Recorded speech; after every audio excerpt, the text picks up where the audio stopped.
Olá, aqui é o Túlio Faria do DevPlano, seja muito bem-vindo a mais um vídeo aqui no canal. Esse vídeo ele é bastante interessante porque a gente está respondendo algumas perguntas que a gente recebe muito, tá? Então de como utilizar o Git, como que a gente pode organizar as entregas que a gente tem que fazer com o Git. E eu vou compartilhar uma forma que eu estou utilizando mais recentemente de organizar as minhas entregas onde eu trabalho. É bastante bacana porque é uma forma diferente do que eu já usei no passado.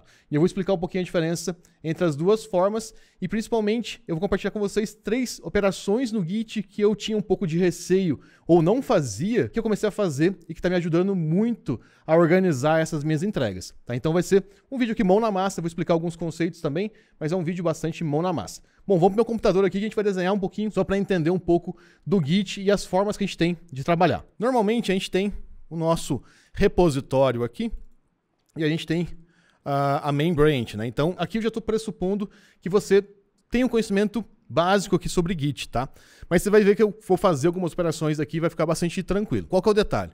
Geralmente já é comum, né, a gente deixar a versão mais estável na sua main branch ou master branch, tá? Então, qualquer um dos dois nomes aqui tá ok, funciona super bem. Bom, como que eu usava o Git no passado, né? Onde eu trabalhava, a gente fazia o seguinte, a gente tinha algumas outras branches, QA, por exemplo, e a gente tinha uma outra branch de dev. E aí o que acontece? Cada programador, ele criava o que a gente chama de feature branch. Parecido aí com Git Flow e etc. Então qual que era a ideia? Eu quero fazer uma funcionalidade X, eu pegava essa feature branch, uma branch só, fazia um pull request para cá. Né? Então eu tentava levar as mudanças dessa feature branch para dev, e aí outras pessoas, outros devs, faziam a mesma coisa. Então a gente tinha vários devs aqui fazendo as suas feature branches. Qual que é o detalhe? Essa branch dev aqui, comumente pode chamar ela de uma branch de integração. Repare que a gente está integrando aqui códigos da feature branch de cada desenvolvedor. O que a gente acontece depois daqui? Né? Então a gente fez a feature branch, alguém, né, vai fazer um release, né? Então vai juntar um conjunto de funcionalidades e vai pegar de dev e abrir um pull request para QA. Chegou em QA, a equipe de QA vai fazer QA nessas features que vieram para cá e aí a gente vai ter uma outra PR para main. De maneira geral, seria isso que aconteceria, tá? Qual que é o detalhe? Se a gente está em QA e a gente tem algum problema que a gente precisa corrigir, a gente vai ter mais uma feature branch passando por aqui tudo. E aqui não é esse processo não quer dizer que ele é ruim, bom, nada nesse sentido. E também eu estou explicando bem de forma simplória aqui, só para vocês terem uma ideia que a gente pode ter outras branches aqui no caminho e etc. Qual que é o problema que eu vejo nessa possibilidade aqui? A gente começa a estacionar muita mudança numa branch só. Então eu pego essa feature branch, estaciono ela aqui.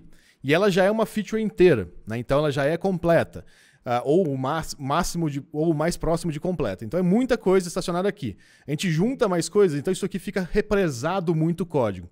Quando a gente represa muito código e traz para QA, a gente está represando mais ainda, né? Então, porque a gente está trazendo ou um rebase aqui de main, etc. E quando a gente manda para produção, a gente está mandando muita quantidade de código para produção. E aí o que acontece?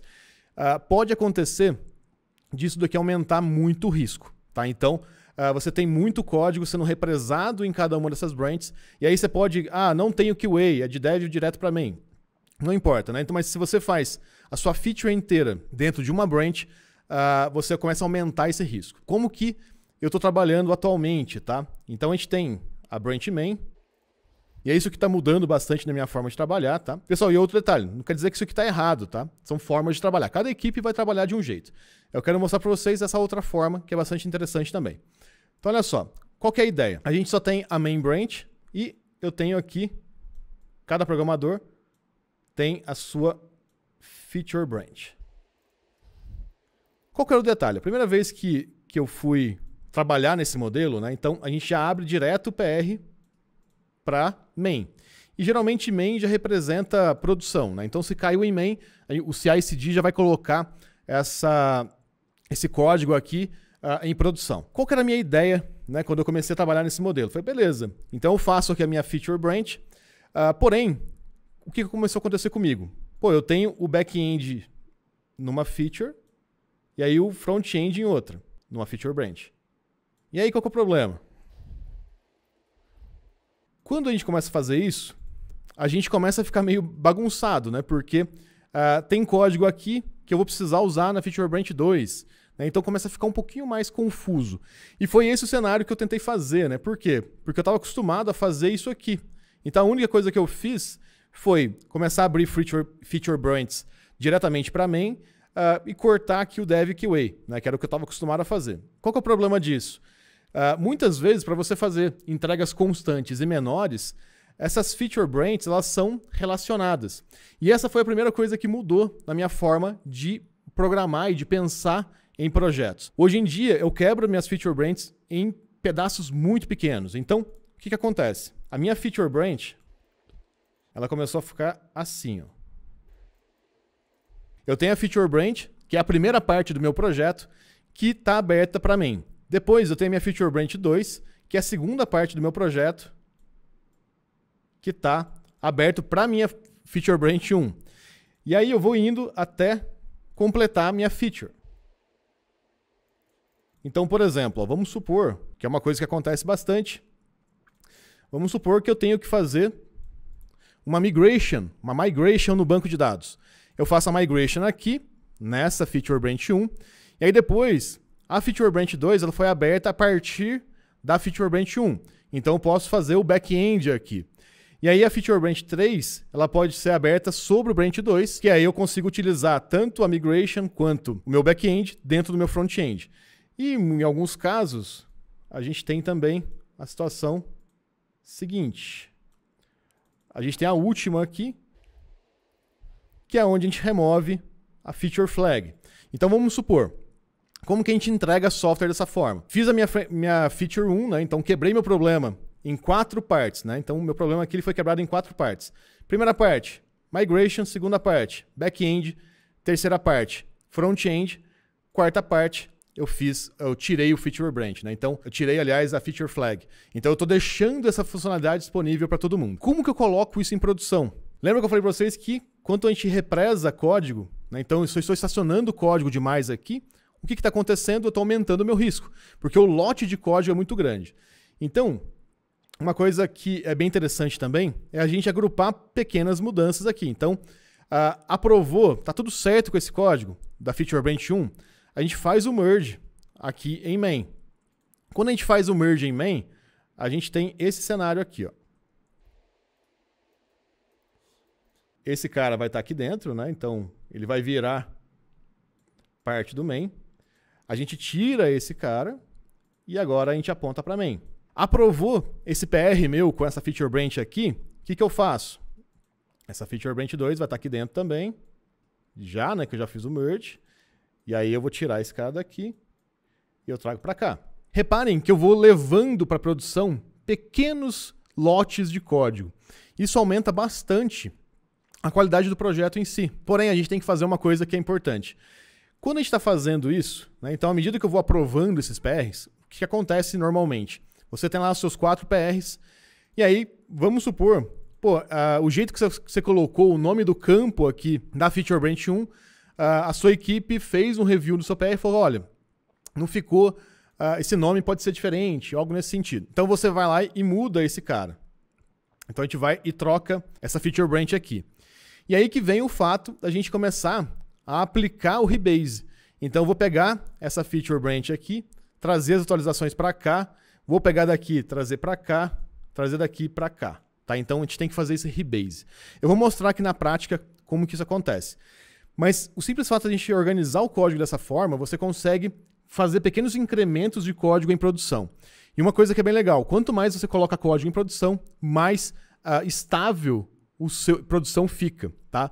Então, quanto menor o lote e com mais frequência, mais estável você fica. Se você precisar voltar, você desfaz um PR pequeno também. Então, isso também ajuda você a aumentar a qualidade aí das suas entregas. Vamos fazer agora na prática aqui. Ó. Então, estou com o meu GitHub aberto. Eu vou criar um repositório para a gente poder testar. Tá? Então, Git...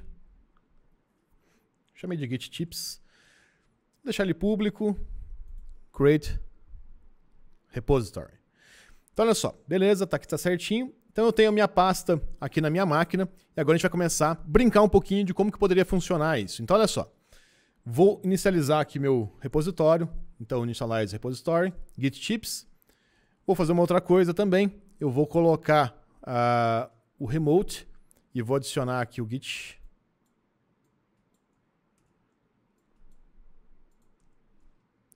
E vou chamar de origin. Opa. Deixa eu só fazer uma coisa aqui. Bom, você estava corrigindo aqui um detalhezinho sobre a minha chave SSH. Então, por isso que deu aquele erro na hora que a gente colocou o origin. Agora está certinho aqui. Então, olha só, o que a gente vai fazer? Primeira coisa, eu vou criar um readme.md, só para a gente saber que aqui vai ser o nosso git chips. Tá? Então, a única coisa que a gente vai fazer, já apareceu para a gente aqui o readme. Então, vou colocar aqui um maisinho e initial version. Só para a gente saber. Vou dar um push para a gente colocar isso aqui. Aliás, antes de a gente fazer o push em master, ó, repara que ele está em master, o que a gente pode fazer? Ctrl+Shift+P, rename branch e colocar main. Tá? Então, já para ficar mais no padrãozinho. E push agora. Tá? Então, o que vai acontecer? A gente vai ter agora aqui o nosso readme funcionando, git chips. Tá? Então, imagina o seguinte cenário. A gente tem o nosso primeiro git chips, e aí eu vou fazer uma feature. Né? Então, essa forma de trabalhar é a gente chamar de feature branch. Né? Então, crio uma branch por feature. Porém, o que a gente vai fazer aqui é exatamente isso aqui. Ó. A gente tem 4 partes. Né? Então, a parte 1 vai ser a nossa migration. Parte 2 vai ser o back-end. Parte 3, front-end, com o feature flag. E P4, front-end, removendo feature flag. Tá? Então, para que isso? Ó? A gente está fazendo pequenos incrementos do nosso software em produção. Então, o que acontece? Eu não preciso necessariamente desenvolver cada parte separada e etc. Eu posso fazer uma coisa que é o que geralmente eu faço no meu dia a dia. Que é o seguinte. Novo arquivo. Vamos supor que eu adicionei uma migration. Então, esta é a migration. Beleza, fiz a minha migration. E aí, geralmente, o que eu faço? Eu testo tudo junto. Né? Então, vamos fazer um outro arquivo aqui. Meu back-end. Este é o back-end. E aí eu vou testar o front-end também. Front-end com o feature flag. Geralmente, até a parte 3 aqui, eu deixo aberto já o PR. Então, o que eu vou fazendo? Né, o meu pull request. Então, o que eu vou fazendo? Reparem que eu estou atualizado com o master. Né? Então, se eu olhar aqui nos meus commits, ó. Espera aí, cadê minha janelinha de commit? Que não está mostrando.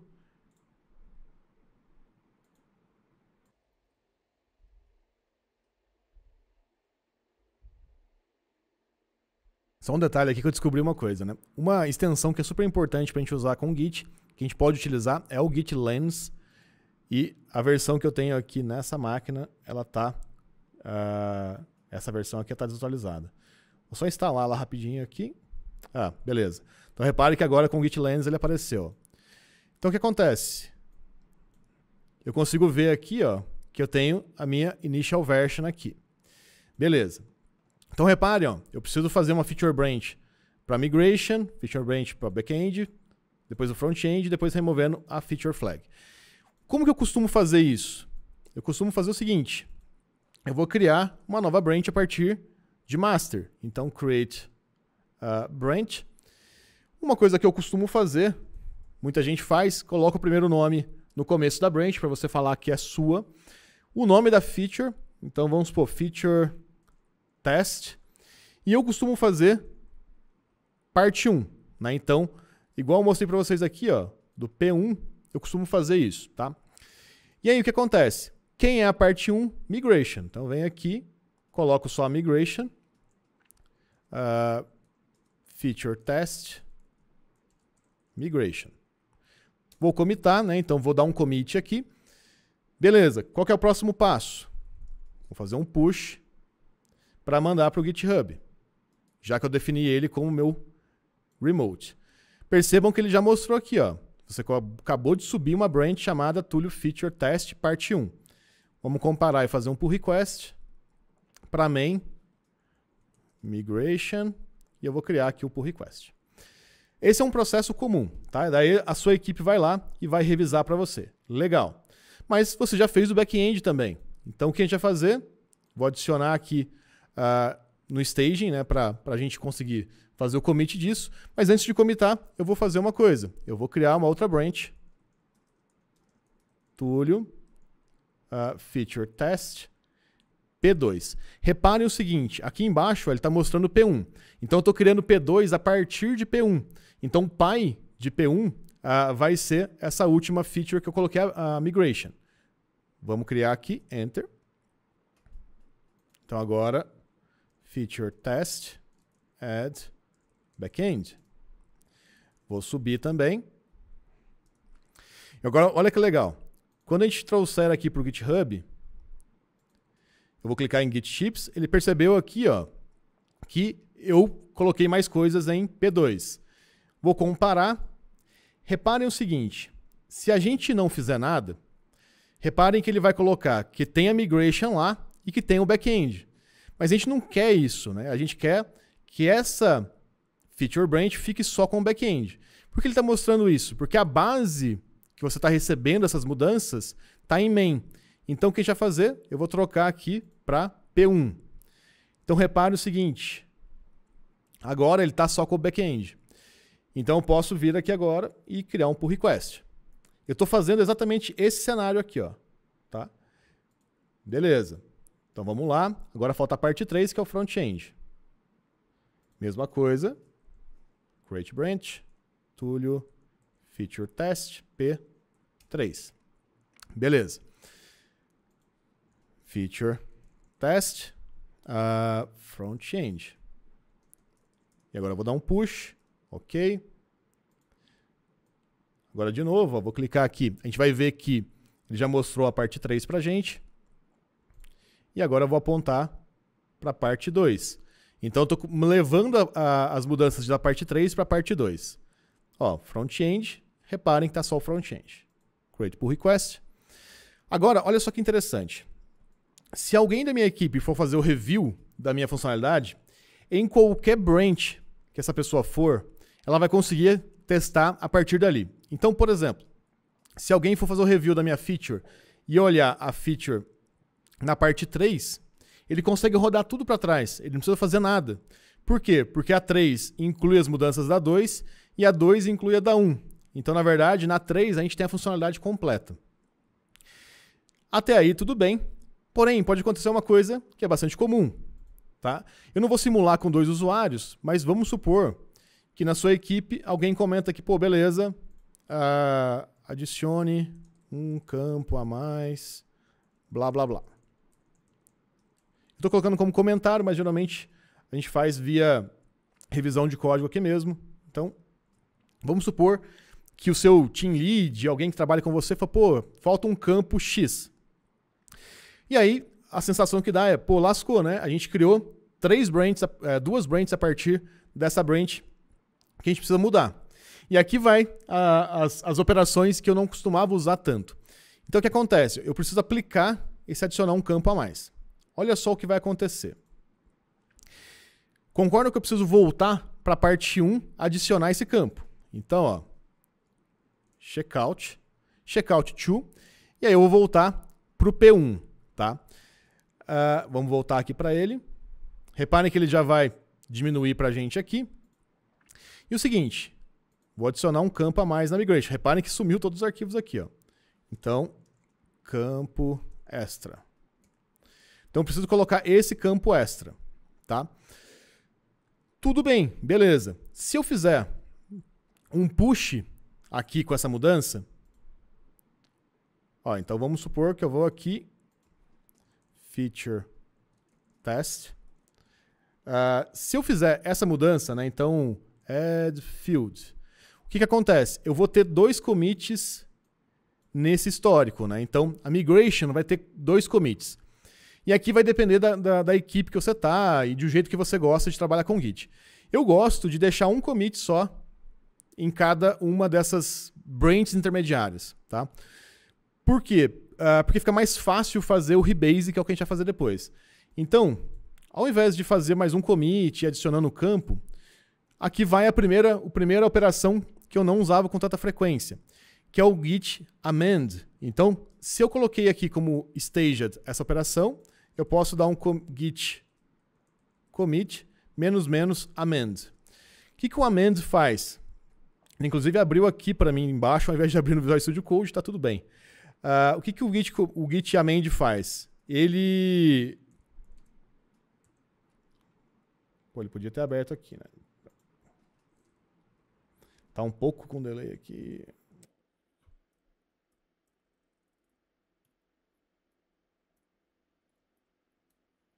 Então, olha só, ele abriu o VI aqui para mim ao invés de abrir o Visual Studio Code. Tudo bem. Mas o que o git amend faz? Ele permite você colocar mais arquivos no seu commit, ou ainda trocar a mensagem do commit, tá? Então você consegue fazer com git commit -- amend, ou ainda você consegue fazer uma outra coisa que às vezes eu gosto de usar também. Você consegue vir aqui nos 3 pontinhos do Visual Studio Code, commit, e dar um undo no last commit, tá? Se eu der um undo no last commit, olha só o que ele vai fazer. Ele traz o meu commit desconstruído para cá, desfaz ele daqui da pilha de commits, e aí eu posso trocar a mensagem ou commitar, ou colocar mais arquivos. Dá na mesma de você fazer o amend, tá? Então, acaba sendo a mesma coisa. Posso dar um commit aqui, beleza.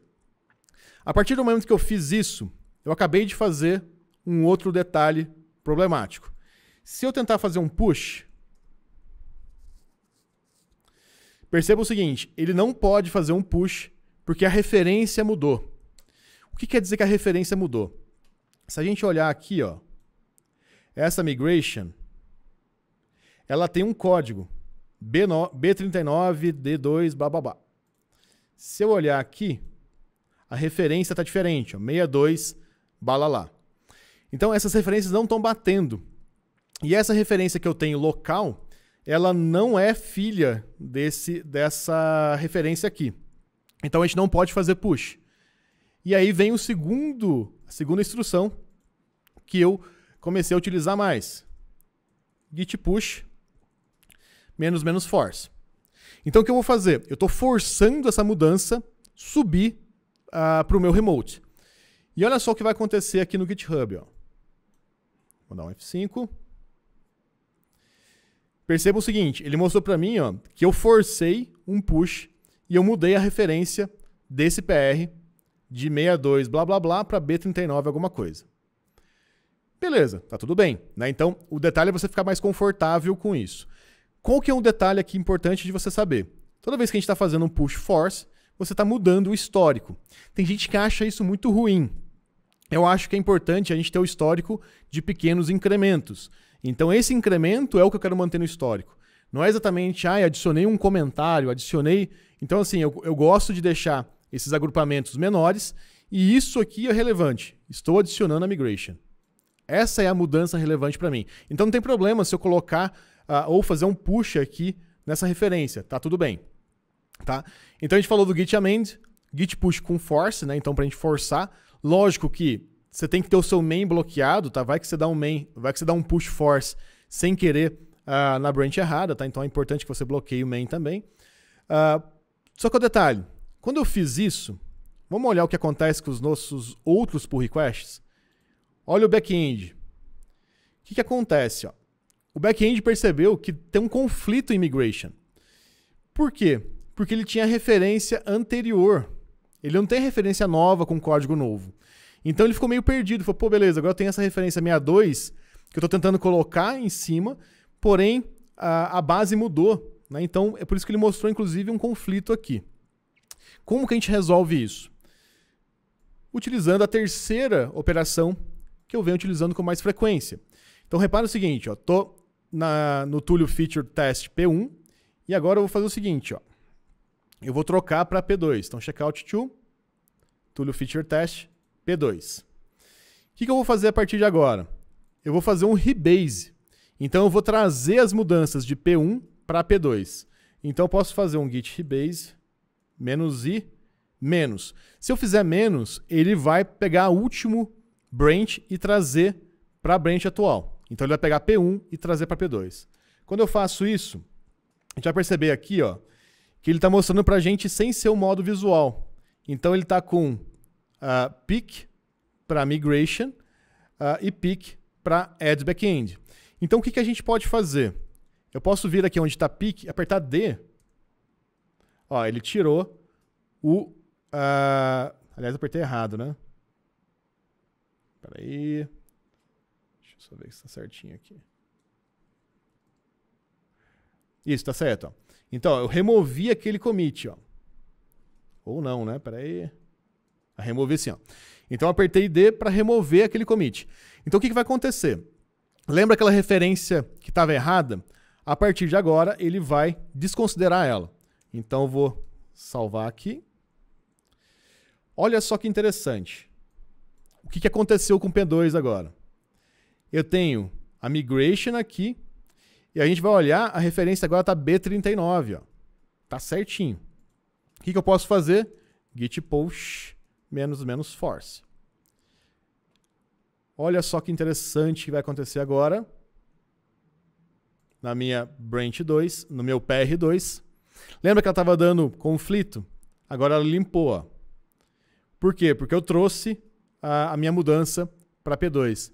Então ele desconsiderou aquela referência antiga que ele não tinha. O que a gente pode fazer? Vocês perceberam que ficou aqui dentro, né, do terminal.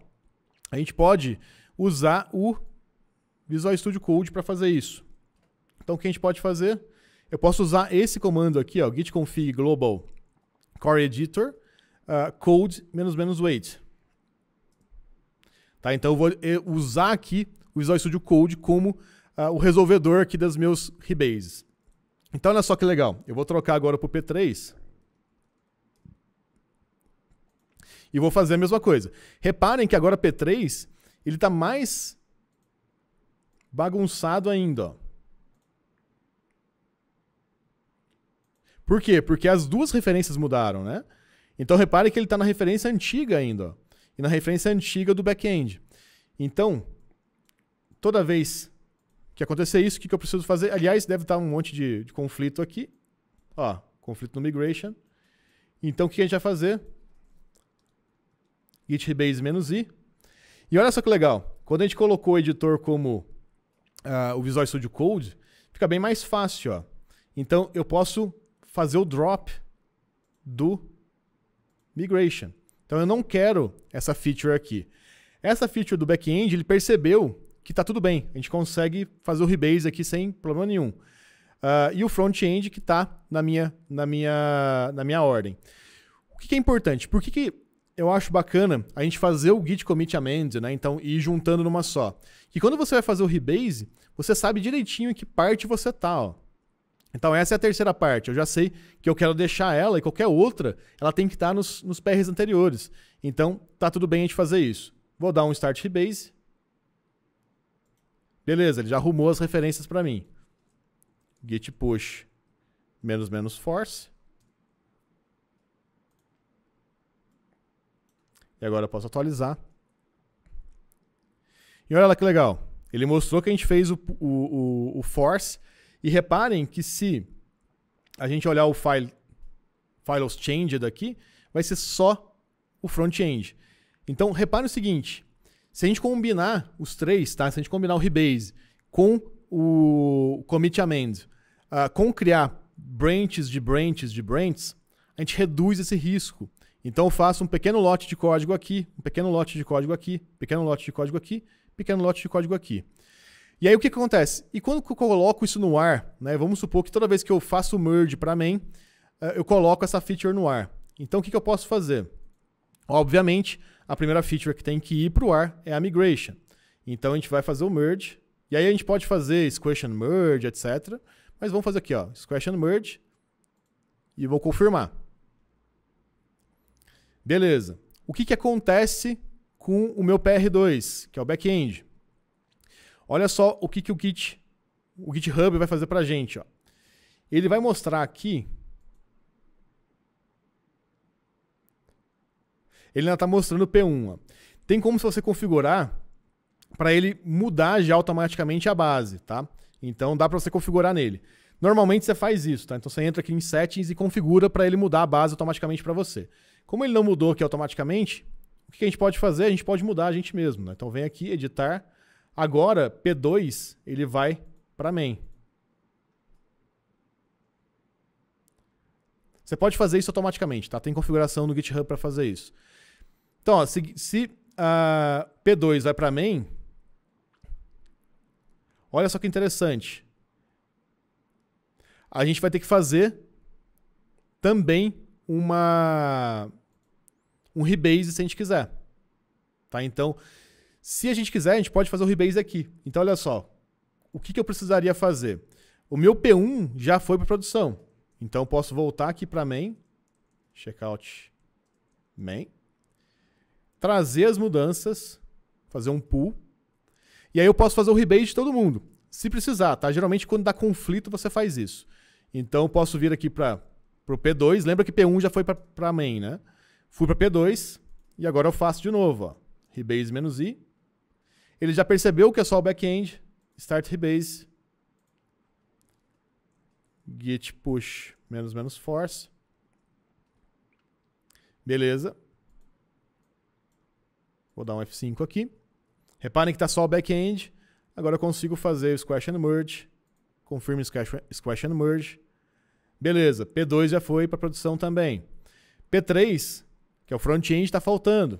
Então vamos só trocar a base aqui, porque ele não trocou sozinho. Para main. E agora eu poderia também já fazer meu squash and merge aqui. Tá? Então, eu gosto bastante de fazer esse rebase com o master, tá? Para ele não fazer isso daqui, ó. Tá? Então, mas não teria problema se a gente fizesse isso também. Tá? Beleza, vamos ver como é que ficou o main? Olha que legal. O nosso main ficou certinho. Ó. PR1, PR2, PR3. Tá? Então, a gente conseguiu colocar pequenos lotes, pequenos incrementos de código em main sem atrapalhar, sem levar essa represa de código para lá. Então, a gente reduz muito o risco fazendo isso. E aí, outra coisa que é legal, se a gente for olhar o histórico, o pessoal fala que geralmente o rebase e etc. está mudando o histórico.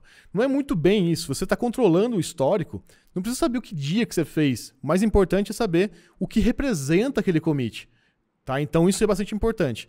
Olha só como é que o histórico ficou legal. Ó.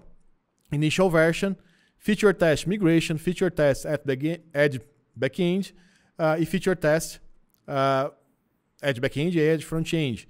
E se eu precisar, eu consigo desfazer. Ó. Posso vir aqui no PR3, dar um delete ou um revert. Ó.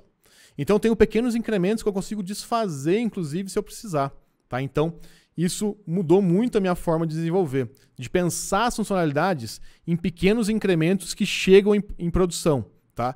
E lógico, você tem que pensar se vai ter feature flag, alguma coisa nesse sentido, para você liberar ou não a funcionalidade parcial para o usuário. Tá? Mas esses 3 comandos, tá? Essas 3 operações do Git me ajudaram muito a organizar essas entregas. Tá? Então, o primeiro conceito é fazer branch de branch, né? Então eu crio a primeira branch, depois crio todas as dependências ou branches dependentes a partir dela, fazer git commit amend, ou desfazer o commit aqui pelo Visual Studio Code, o rebase e o push force. Tá? Então, eu perdi muito esse medo de fazer o push force. Né? Então, o que eu aconselho para vocês fazerem de teste? Experimenta fazer isso que eu fiz aqui. Tá? Faz isso na sua máquina para você ganhar esse controle sobre o Git. Tá? Isso vai te ajudar bastante a você planejar melhor as suas entregas. Você vai perceber que vai ficar muito mais claro, muito mais fácil fazer, inclusive, review de código. Tá?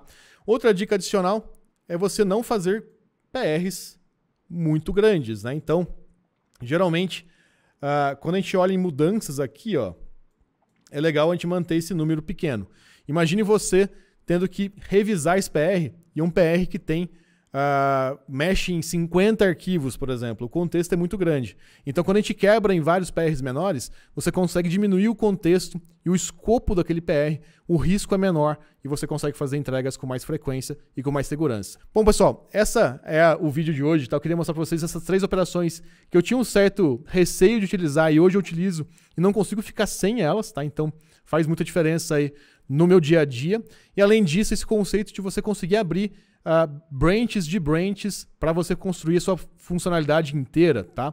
Então é um conceito bastante importante que eu venho utilizando muito também e que aumenta muito a qualidade das entregas em produção. Obviamente aqui é só para você entender um pouco mais, cada empresa trabalha de uma forma diferente, mas essa é uma forma que eu venho observando aqui que faz bastante diferença e que traz muita qualidade para o código. Se você gostou desse vídeo, deixa de curtir, comentar aqui, e se você acha esse vídeo relevante aí para um amigo seu, para a equipe que você trabalha, deixa de mandar para eles também, tá? Então vai ser bastante legal ver vocês por aqui, mas deixa de comentar, curtir o vídeo e se inscrever no canal, e a gente se vê num próximo. Valeu!